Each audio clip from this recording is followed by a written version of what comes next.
Mbona media ndio meeting ndio. Kama kuna vitu maanisha.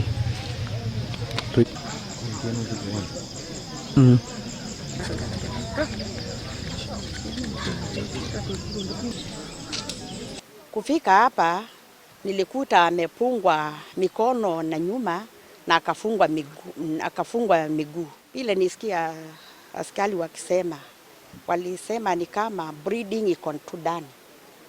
Aliumia zaidi ndani. Something very pleasing.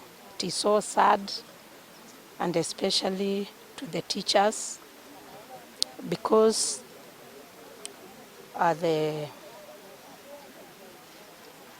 deceased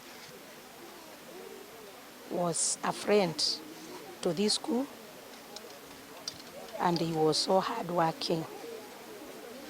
We were relating with him so well. You know, those ones who are concerned may do something about security in this area, because we have had so many challenges with our property as a school. So would wish that security may be taken care of in this area. Thank you.